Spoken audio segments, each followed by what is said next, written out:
that negative thought pattern is then embedded in themselves, and that's why they're getting these results, because they're constantly stuck in this negative cycle of thinking a certain way. It's just negative, broken thought patterns that have led them down a certain path. When you understand that you're in control of your thoughts, you can then rewrite that. That then gives you your power back. Welcome to the Prime Life Project podcast, a place to help you unlock your full potential, both mentally and physically, to become the best version of you.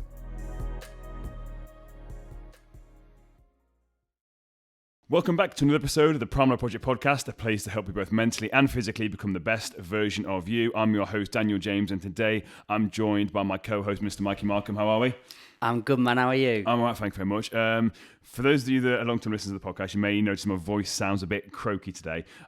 Didn't have a good night's sleep last night. I got a really bad sore throat. I'm okay now, but as soon as I started talking on this episode, I'm like, I sound a bit croaky, but we'll deal with it. We'll move with it. So for those of you that are new listeners, we have three types of podcasts. We have one where it's just me by myself, and the whole goal with that is just me just sharing some real bits of wisdom that I have learnt, gone through and used on my own journey to basically help you. And it's a little bit more of a shorter, intense episode. We've then got the episodes where I have a guest, and again, it's someone that's really hype in their field or someone that's gone through some stuff to, again, help you on your journey by sharing their experience or their knowledge or their wisdom. And then we've got the third episode, which we've got today, which is basically where me and Mikey just have a really relaxed conversation about a certain topic. We literally discuss it before the episode starts, and then we sort of go with it, where there's not really any sort of scripting in it. It's just a case of two guys just talking about a subject, and Mikey sort of steers me on a path of rambling. Let's call it rambling. Wacky free-for-all. A wacky free-for-all, let's go with that. So so that's what we've got. And don't forget, one of the biggest things I say is if you ever take any value from the episode, don't forget to like and share with a friend to help us spread the word and basically help us grow this podcast. We've got some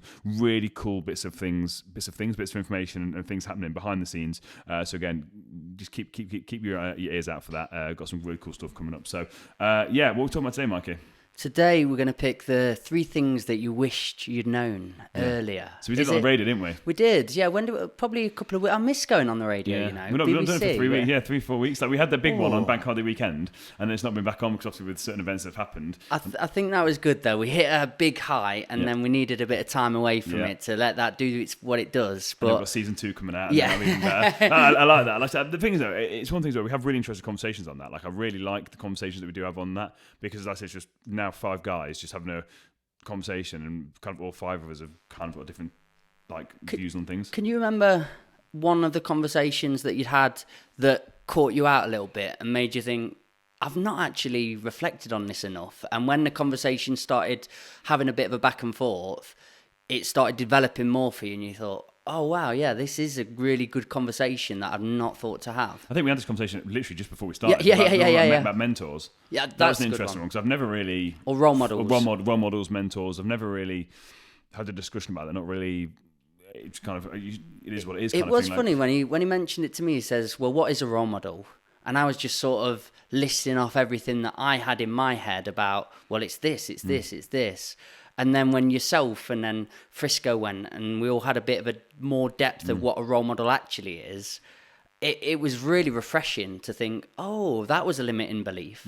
I really did pigeonhole, this is what it looks like to represent a role model. But actually, everybody's going to be different, and everyone's going to resonate differently with different people and different styles. And that's what I say about anyway, when it comes to anything, when it comes to this space now, and I spoke to a few people about this, like with how I talk and how I deliver my content. Like some people won't like it simply because I'm a male. Okay, like you don't resonate with males, that's fine. Or because of my age or whatever it is, or how I talk, so I am very, very intense. I had it the other day, didn't I, where I was a guest on a podcast, and the guy basically turned around to me and said, like, you need to slow down when you talk. I'm like, but that's not me. Like for me, when I'm doing this, the audio side of stuff, like the way that I think one of my skills is that energy transfer. And for me, I have to sort of just give that passion. The way that I give that is just how I talk. I don't consciously talk fast, it's just how my brain works. But if I really started to slow down, it wouldn't like this. It feels contrived. Yeah, it's not me. But you've also, and I don't listen to stuff like that. I don't. How I talk is how information resonates with me. If you talk to me with passion and intensity, you're creating what you'd like to listen to. Yeah, and again, it won't resonate. But some people will listen to someone, but listen to me and be like, he's too intense. Cool. Do you want to listen to something a bit slower? You're self-aware enough though, and conscious enough to reflect on it and go, is he right in some of an element here? Because you've done it with swearing before. Yeah. Maybe somebody mentioned that to you, and then you listen back to it and you reflected enough and thought, oh, they've got a point there. but you're still self-aware enough and strong enough in yourself and confident to go, but that actually doesn't have substance. What you're saying there, it's not me. Well, so I did go back and listen to it. So when you sent me the episode, I listened to it because I thought, wow, did I really talk fast? Because what I understand was in that episode, I gave absolute gold. Yeah. It was one of those episodes where I was absolutely on one, Fire. had all this information, I was on 2 fire. coffees deep. Yeah, that's literally what it was, literally. So I thought, wow, have I actually gone too far? Have I literally been too intense? Have I spoken too quickly? And all that. And so I literally was like, okay. So when he gave me the information, I then when he sent it me, I listened to it. I was like, no. Yeah. Like, I'm happy with how I've Good come across reflective here. practice, though. But if I hadn't, I'd have been like, actually, you're right. Like, and I always do. I always listen back to the episodes. And when it comes to swearing, that's a big thing. Because someone said to me, like, with all I'm going to schools and stuff, they said, you probably get a lot more of the younger kids or parents wanting the kids to listen if you didn't swear as much. So I thought, okay, that's a very valid point. Like, and I've made a real conscious effort of this because I still swear. I still believe that swearing is very, very powerful. And I've got no problems with people swearing. I don't think it's an issue at all. But for me, I think what was happening was because, again, my upbringing, swearing was just like another word for me. It lost its power. And I was like, right, actually, and I don't need to swear as much now to get my point across so that kids can listen to this or people that aren't necessarily inclined to swearing. Because for me, at the end of the day, if my language puts people off, I mean, it shouldn't really put people off, in my opinion. Like, Counterproductive, though. Yeah, Okay. and that's saying. But if that is a barrier, just remove the barrier. Yeah. Cool. Do you know what I mean? So for me, it shouldn't be a barrier because you should be listening to what I'm saying rather than the language that I'm necessarily using. But if people are offended by that language, okay, reevaluate. Cool, I'll remove that. When you came to that reflective practice and you were listening out for the swearing, did you listen to any of your episodes where you thought, oh, I felt really uncomfortable. Really? Like, honestly, do you know, it's good though. It's good to go through that. That's the thing, and that's the thing for me. I'm not. I make it very clear. I'm not perfect. I'm very, very well aware I'm not perfect, and I've got a long way to go, and I'm very well aware of this. And I've been saying this a lot more to my clients. I'm just further along the journey than most people that I know. But then I look in the grand scheme of this space. There's loads of people that are further along than me. But I know what I know with where I'm at now, and I'm constantly reevaluating. So I'm not so egotistical to be like, well, actually, I know everything, because I don't. So if someone gives me feedback, I'll always listen to it. And I've done it before where someone was absolutely slating me about something. And I then looked back at the message and I went, they've actually got a point there. They were wrong, but I saw what they said. Yeah. And I then was like, yeah, but. Like, you're wrong with this. But I kind of see where you're coming from, actually. And yeah, actually, I can improve on this. I can take something away from this. And that's the cool thing. Do you know if you can actually have that and someone actually give you any information, you can take the truth. Because there is some truth in it. Yeah. And the problem is, if someone delivers it in such a way that it does offend you, like, why does it offend you? Like, that's my thing. Because that's going into the depth, yeah, isn't it? 100%. Because it's not nice when someone does attack you, but I know myself and I know my intention. I know that in the past I made some stupid mistakes. I know that I've hurt people. I know all these things. I'm very well aware. Like, I know. I'm fully well aware. I don't need people to remind me of this stuff. If you want to, cool, but it's not going to upset me. It's not going to make me feel a certain way. I'll take it on board, but I'm not really going to listen to what you're saying because I already know. But what I will do is I'll reflect on what you've said and be like, is there any actual truth in that? Yeah. Is there something that I can actually work on? Because if someone's going to give me, and this is the key thing people don't listen, if your worst enemy can say stuff to you and you can turn that into something that's going to benefit you, just think about that. Like, your worst enemy is saying stuff to you to hurt you. And if you can actually find any truth in that to help you improve, then your worst enemy is actually then helped you improve as a person. Awesome. I can attest all this to me in the music industry and the music game, because I do feel my sound, I know I get equated to the streets a lot, Mike Skinner. But that's who you decided. I love that anyway. But I still think if you heard one of my tracks come on, I know it's me now. And there was a neurosis that I had for ages going into poetry, then trying it with music. And I was so worried people were going to go, oh, this guy can't go on a beat, because it was all about being on a beat. And then I held that inside for ages. It was a real neurosis. And then suddenly, maybe a year in, somebody mentioned it. And it was like, oh, they said that thing that I was really worried about. But instead of just beating myself up from it, I took what they said, I started learning about beat and what that is, and then I got to consciously decide, do I want to be on the beat though? Am I wanting to be a rapper where it's, now we're doing like da-da? Or is your niche, is your thing, the on-off beat kind of thing, where you find your own style through it, but also try and make it coherent for people to listen to, so it's got rhythmic nature Well, to your it. thing is, what's that word you said that yours is? It's conscious lyricism. Yeah. That yours is about the words. Yeah. It's not necessarily about the beat and it being catchy with a beat. It's about listening to the words I'm saying. Yeah. And I listen to all your stuff. When it comes out, I listen to it. Like, I find it fascinating, like how you articulate your stuff. I really like it. Which, if you were in the rap scene particularly, it is very hierarchical. That's the right word, isn't it? Yeah. It's got hierarchy to it. And there are people that can be a bit pretentious with it. And they're like, that's not this, that's not this. But there is some truths to what they're saying. There is at times when they're speaking about sloppy lyricism, or they're speaking about being completely off the beat and not doing whatever, you can decide when you're equipped with that knowledge, if that's what you want to do. Yeah. And that's what knowledge is, power. And that's what knowledge is potential power. Potential I power. say potential power because the thing is, though, how many people do you know that know things but don't do them? And, or will prevent themselves from doing it because they're like, oh, I can't be that. Yeah. And that's what I just think is be yourself. And that's what I was doing in the music scene. But I was comparing all the time. Like, I couldn't do that, I couldn't do that. But now I've got the knowledge of, I see the reason of why people do stick to the 4/4 or in a beat or however they do it.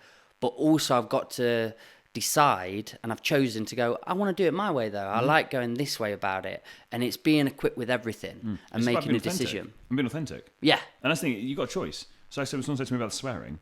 Like, That's bringing it back round. Do I want to Yes. have kids listen to a That's podcast? exactly what I'm attributing it to. If the answer was no, then I carry on swearing. But I was like, well, actually, no. I genuinely believe that the context and the content of this podcast will help kids. Yeah. So then I'll stop swearing.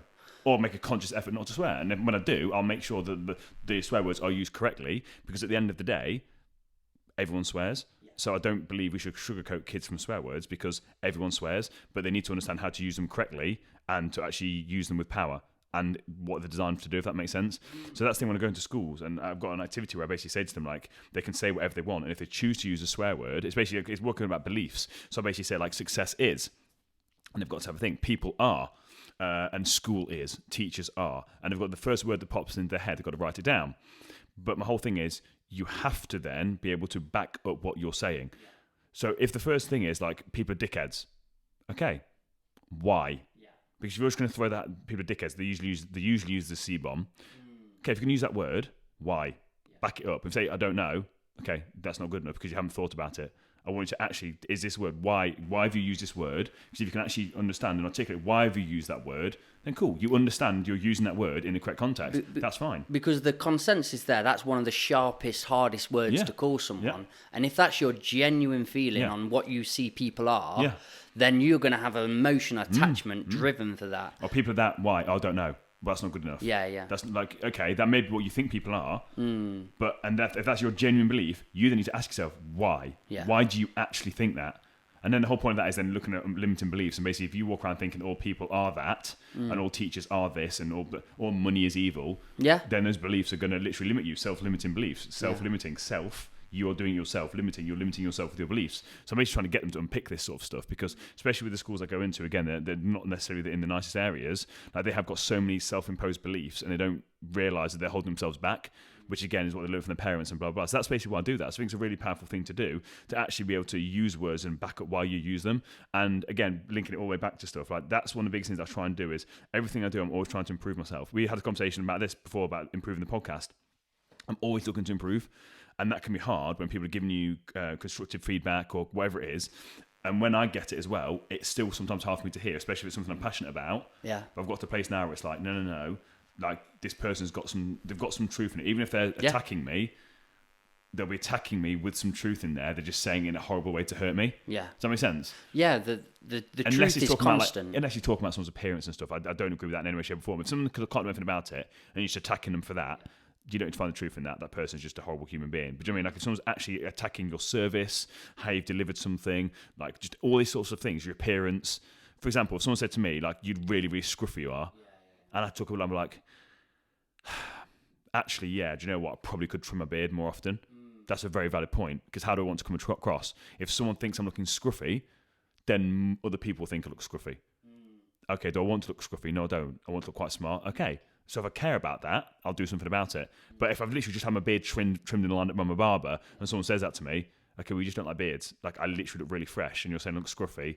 Okay, well, that's just your opinion. You're entitled to it. But actually, I like how I look.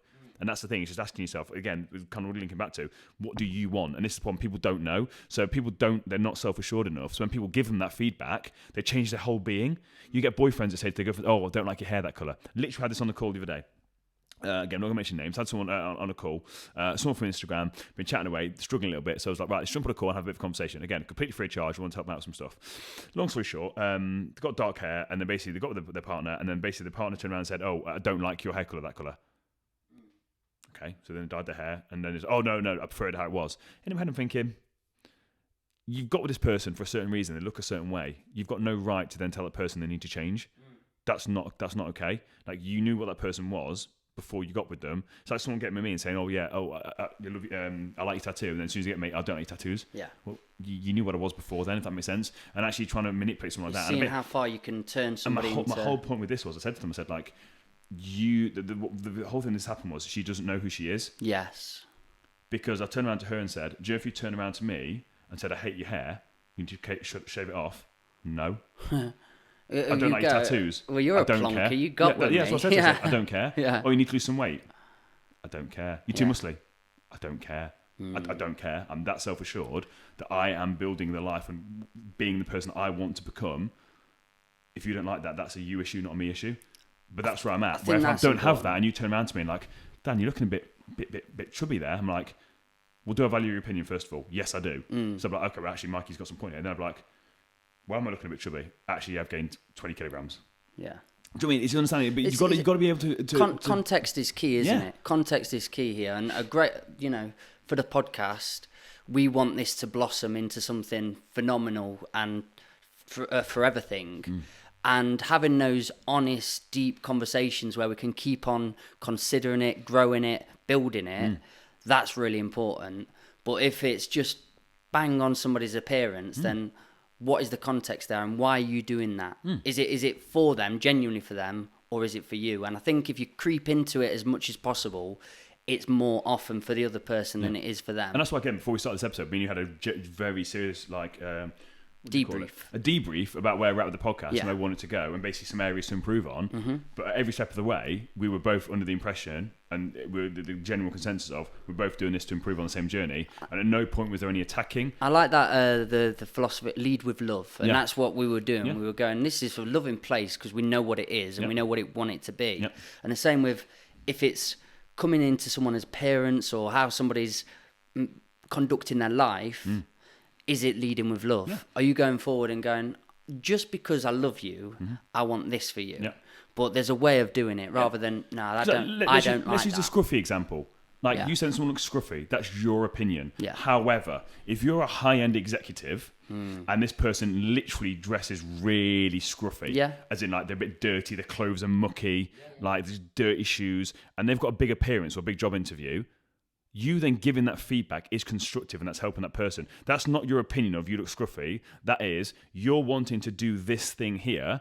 And and right now, like, things have got to change a little bit here, because it's not, if you want to dress like that in your own time, that's awesome. But actually, if this thing you want to do, whether it's public speaking or whether it's a job interview, you kind of need to just smarten up a little bit, because otherwise people won't take you seriously. So then you're doing it out of love rather than a place of you look scruffy. Because that's just attacking. Do you know what I mean? Like, because you don't know that the person's situation. If they I can't afford these clothes. Okay, cool. Well, let's have a conversation about that. Do you know what I mean? It's all contextual. If you're coming from a place of love, then you get the ultimate outcome that you want. Where if it's coming from a place of egotistical, like I am, and you're trying to belittle someone, again, trying to steal that person's energy and their vibe and their life. Cool. Just like you with how you dress. I could not pull off how you dress. No. Not many people I know can. But you absolutely own it and you absolutely smash it. So the thing for me is, if you wear your style with confidence. So anyone that attacks you for that clearly doesn't feel like great about their confidence, and they're trying to take some of your energy because you own it completely. You dress how you want to dress, and it is what it is. And that's the unapologetic about it. The thing where it's like, well, where's this coming into your life? Like, how's this affecting you? Because for me, if it is a business and we've got to think about that as a collective, then we need to be how we're going to represent.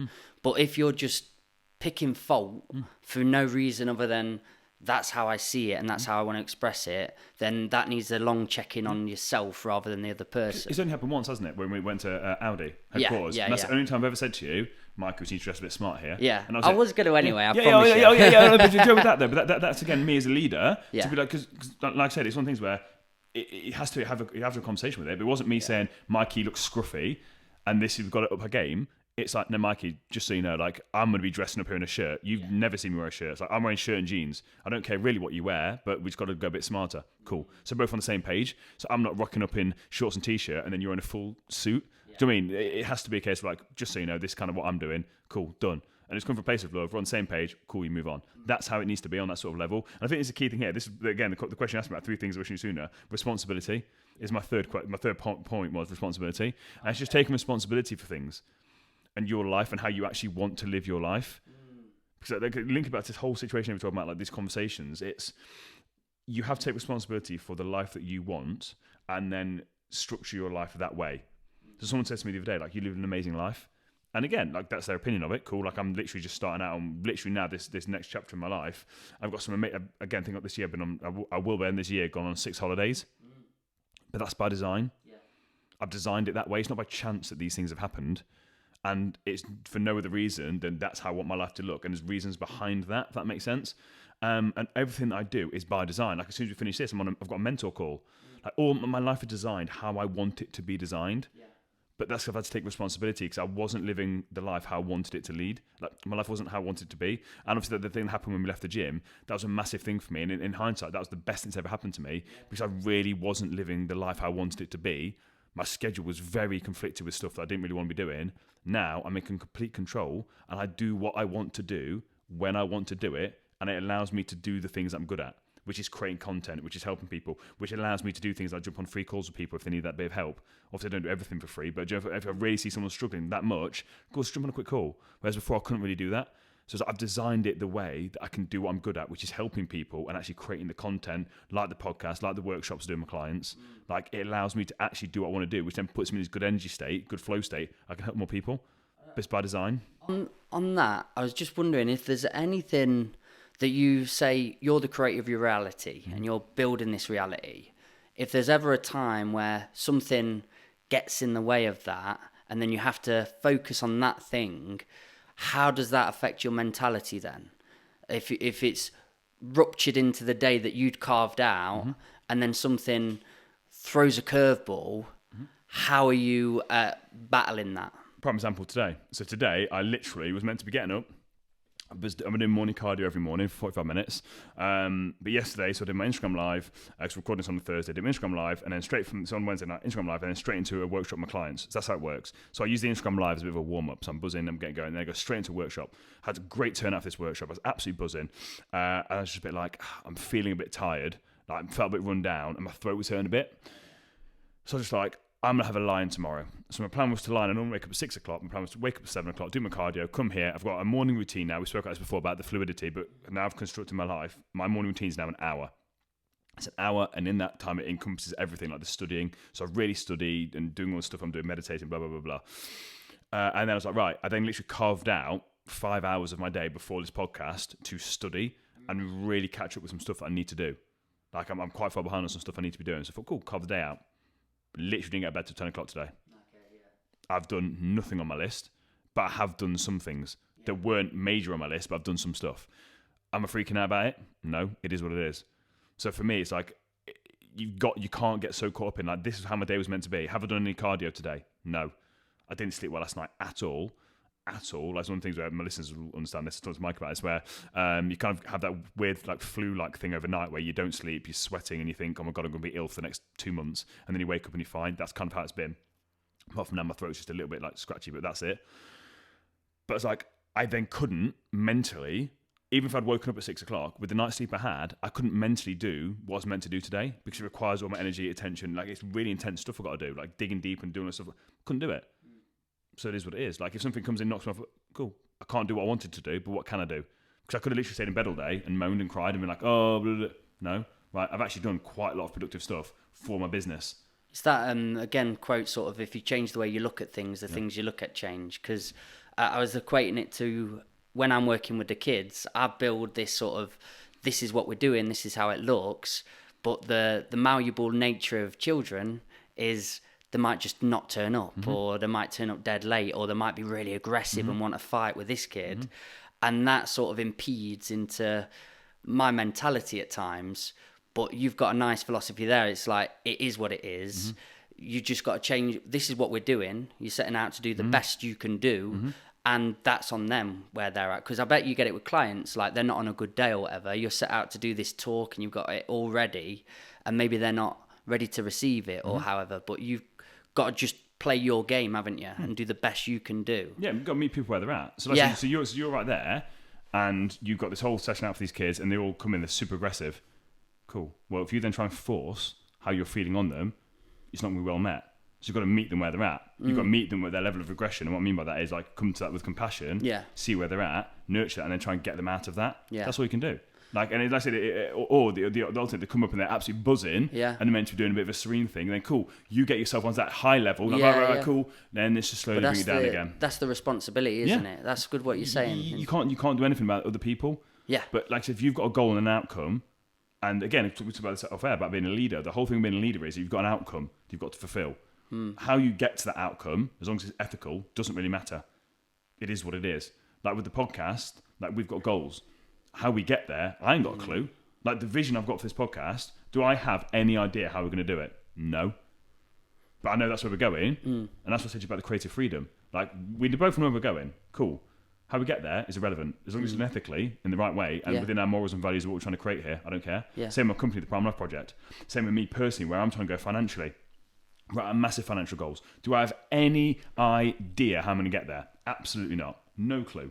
But I know that how I'm going to be approaching that, and I know the values and morals that I'm going to have while I'm doing that. They're good. Yeah. Yeah, as long as it's within that, I can't possibly predict how those things are going to happen. Yeah. But it is what it is. That's where we're going. So again, you with the kids, the outcome is, the sole outcome for you with those kids when they come in is to have a good, safe experience. Cool.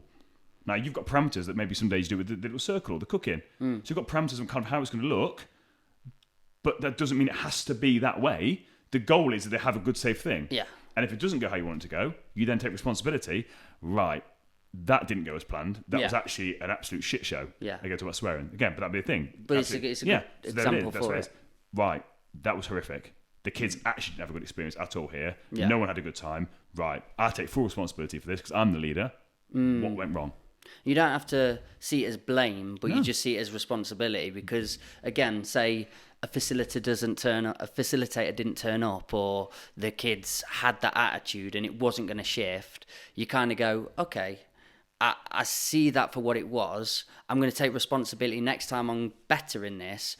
But I think instead of getting into that blame game of I'm a bad person, I'm bad at doing this, and I wondered if you'd had any days where it wasn't feeling congruent, it wasn't feeling in flow, and then you've had to reflect on, but it's my responsibility to feel peace of mind as well. So you have to... I'm saying, it's my responsibility. Yeah. Like, so even today, I still do my morning routine. Yeah. That set me up. The whole point of a morning routine is to set you up mentally. The whole point of that is, that's it. A morning routine, whatever your morning routine is, I call it putting on a suit of armour, is to get you in a place mentally, so you're vibrating and working at a certain level to be that best version of you. What then happens after that, you can't control. But you've got a responsibility, in my opinion, to start your day as the best possible version of you as you can, and whatever that looks like for you. So if you've got kids, cool. Well, you then can't spend an hour doing your morning routine. That's why it's my morning routine, not your morning routine. That makes sense? Yeah. So it's like, cool, but you can still do something for 5 minutes when you're brushing your teeth, when you're in the shower. There's something you can do there, even if it's just gratituding. And again, don't have to journal, just say it out loud. What things are you grateful for? Because what you're doing, what things am I grateful for? You're then actually thinking about the positives. You're focusing your energy on positive things. What's that going to do? Raise your level of vibration. You're going to start to feel more positive. If you think positively, you're going to feel positive. So if you're waking up and feeling constantly negative, it's probably because you're worrying about all the crap you've got to do for the day, or you've just checked your phone. But if you can then be like, right, no, every single morning, I'm going to find some joy that I've actually got in my life. The fact you actually can wake up, the fact you do have a job, the fact you do have kids, the fact you do have some money in your bank account, even if it's not as much money as you want, at least you've got something in there.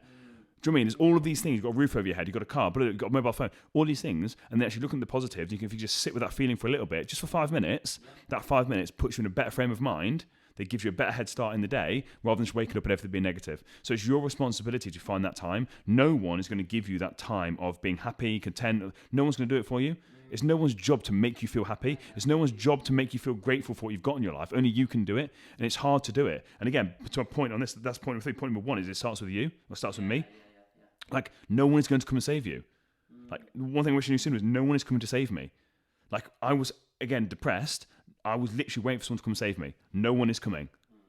And we spoke about this before. I think it was on the radio, or it might have been on one of the other episodes. I think it was with Rory we spoke about, with Rory. Like, you have to meet the person halfway. Like, for me, in a therapist or a counsellor, no one can save you. You have to do your part, and that's at least 50%. You've got to take some sort of action or take some responsibility. Again, action, responsibility, same sort of thing. But just understand that the results you're having in your life right now are just because of the thought patterns you've got yourself caught up in. Especially when it comes to like depression and feeling low and stuff like that. It's just a negative thought pattern. Yes, in some instances it is neurological and there's stuff going on with the brain. Yeah, I get that. But for most cases, what's happened is they've got themselves into a negative thought pattern. That negative thought pattern is then embedded in themselves, and that's why they're getting these results, because they're constantly stuck in this negative cycle of thinking a certain way. It's just negative, broken thought patterns that have led them down a certain path. When you understand that you're in control of your thoughts, you can then rewrite that. That then gives you your power back. But I can't make anyone think anything. I can't be with you every second of the day, Mikey, and be like, Mikey, think this, think this, think this. You've got to then take that. And it's like, it's understanding by taking that responsibility and understanding it starts with you, that there is information out there. Yeah. Yes, sometimes the helplines aren't great. Yes, sometimes NHS isn't great. I get that. But using that as an excuse, that's an excuse. There's free podcasts out there. There's things, there's ebooks online. There's YouTube. There's all of these things. There's information out there. So yes, the NHS may be crap and maybe a 3-month waiting list. Okay, cool. That sucks. But there's other things you can do. Yeah. But you've got, it starts with you. I love that. And we're both basically in the form of, we're just trying to help people. And I'm with younger people, so I deal with kids, and you deal with predominantly older people. The key thing, we're trying to help people help themselves. Yes. But, I mean, you're trying to give the kids tools. For them. But that's what I was going to say is, what point do you set the sort of boundaries with people when they're not choosing to help themselves? Like, if they're, because I deal with a lot of kids and they've been given no guidance, and then they've seen you as a pillar or a bit of light, but then they become reliant on that. It's like their fix. He can save me, he can save me. When you can't, you're just doing you, but they want that as their fix. So how do you let people know, no, you are your own destiny maker. You have to do this for yourself. You just tell them, or do you know what I mean? Does that make sense? Yeah. You must have clients that rely on you so much that every minute of the day, outside of probably the times you're supposed to be chatting with them, they're going, what do I do now? I've done this. What can I do here? And they aren't taking that step and that ownership in, I need to decide for this. So I think it starts off, because again, you're right, that does happen. But at the start of the process, people don't know. Yes. So then they need to lean on me, and that's what I encourage them to do. Run to me, not from me, is what I say to them. Run to me. Like, because then I can help you, because you're struggling. Yeah. So you need that stability. Cool. I'll be that stability for you, but I'm going to be educating you along this process. So let you know it starts with you. Yeah, because basically what I want is autonomy. Yeah. The whole point is I want the clients to have complete autonomy of their life, because it's not about me. Like, my whole premise of my business model is you come to me, you get the results, and if you choose to leave, awesome, you've got your results, amazing. But you leave because you've got the information and you want to leave because things happen. Cool, but you don't need me. Yes. Like, people stay, and I've literally had people with me for 2 years because they enjoy it. Yeah. They want to stay. Awesome. They don't need to stay. That's the difference. I'm not leading through fear. I'm not saying you've got to rely on me, you need me. And that's what a lot of coaches do. They keep people accountable. They basically like keep them held there. And it's like, oh, I'm not going to give them all this information because it means you're going to keep on paying me. Yeah. My business model is you come, you get the results, you leave, but then you tell everyone how amazing I am and how good you do the results. And the way you do that is by empowering them. So basically that's what it's all about. So you come to me, you're going to have no idea how to do anything. Cool. And again, you're going to make some stupid mistakes. Awesome. That's why I then do coaching calls with the clients where we just sit down. It's like, right, let's have a conversation about this. And basically have a conversation. And then basically you get them to come to a decision, or we come to a decision together. Right, moving forwards, next time this happens, this is what we're going to do. Cool. Yeah. And then next time it happens, they may do slightly better. Awesome. Again, you keep reiterating the point. And again, it's repetition. The only way things go in is repetition. Consistency. Like, it's just repetition. So you've got to think, like, you didn't know your name. How do you figure out your name? Because it constantly gets repeated to you. And so, oh, this is my name. Yeah. How did you learn the English language? You had no comprehension when you were a child to speak English. You literally could have learned any language. Just immersed. As a baby, if we could take Ella right now, Yeah. because she can't speak, Yeah. we could put her in China, she will learn Chinese. Yeah. She has no ability to accept or reject that idea. It's repetition. Mine's like putty. Yeah, it's repetition. So basically, when it comes to anything like this, it's about repetition. Like, do I expect my clients, if they've been living a certain way and feeling a certain way for 30 years, to undo that by seeing me for, do you mean like one call a week and doing a live? So one check-in with me, one live workshop, and one call with me a week? No. Yeah. But do I expect them to be getting a little bit better and taking ownership when they do mess up? Yeah. I ask them in their check-ins, like, what could you have done to change the situation? I put it back on them. So it's empowering them. So how's your week been? Not great. Okay, what could you have done to change this? And if they say nothing, okay, well, that's a lie. Yeah. You're lying to yourself there. Let's have a conversation about this. So that's what you're doing. For me, it's like it's just nurturing them, guiding them along the journey and understanding that, yes, like when people start out, they are going to have to be a little bit reliant, but it's understanding, listen, the whole understanding here is that I'm giving you this information, you then have to actually use what I'm saying. Yeah. And that's then my job as a leader, and your job as a leader with these kids is to make sure that you're holding them accountable. Yeah. Because if they keep doing the same thing over and over again, listen, you're not doing what I'm saying. Do you actually want to change? Yes, I do. Okay. Or are you addicted to pain? Yeah. But again, if they're addicted to that, that's then my job. Again, not necessarily with the kids. That's then my job. If they keep making the same mistakes, I've then got to look into why they're doing that. Yeah. What paradigms have they got there? Paradigm, essentially a collection of habits and beliefs and ideas. They've got these things, these roadblocks. But then that's then my job. So that's then the client's fault. If they're making the same mistakes here and I'm not helping them overcome that, that's then my fault. Then me taking responsibility. Does that make sense? Yeah, completely. Because they're coming to me to coach them through this process of finding themselves. And picking these roadblocks. And if they keep making the same mistakes, that's then on me for not deep diving and trying to figure out what the hell is this thing that's to keep crashing. Does that make sense? Yeah, completely. It's really easy for me to be like, oh, bloody hell, Mikey, making that same thing again. Yeah. That's then me taking no responsibility. That's not what the game is. Yeah. The game of coaching is a 50-50 split. You try, I coach. You try, I coach. And my coaching is, I empower you. We learn, we grow together. Does that make sense? If you're making the same mistakes, that's on me. That's not on you. What advice would you give to people that aren't actually, and this isn't actually at me, but I'm thinking of lots of people now, that don't want to be a coach necessarily, but they do want to help people. Do you know what I mean? Because I think people become reliant on friends a lot of the time or family, and then they impose all their problems and their stresses and their struggles onto people. Would you sort of just be a holding hand to say, listen, this guy's doing this, there's so much information out there, but you've got to put a boundary out. If you're a nice person, because you're like, oh, I don't want to see you going through pain or struggle, but it's not actually my job to push you through this. Are you thinking, be a signpost, be a So we did that on the boundaries workshop. We discussed that and protecting your energy. Because again, people are going to come to you with all their stuff. Yeah. And again, if you don't want to be a coach, if you don't have the information knowledge, because again, especially if you've gone through some stuff yourself, you will then have information. Just pay it forward. Yeah. Just share it. But just say, listen, like I can't help you through this, but here's a podcast, here's a book I've read, here's a website, here's a number to call, blah, blah, blah. But I'm here to talk to you and help you through some, like if you need to have a soundboard, but you can't just keep putting this all on me because it's not fair. Like I'm still going through my stuff here. So again, that's just setting that boundary. Yeah. But understand that in life, like being a leader doesn't necessarily mean that you've got a company and people working under you.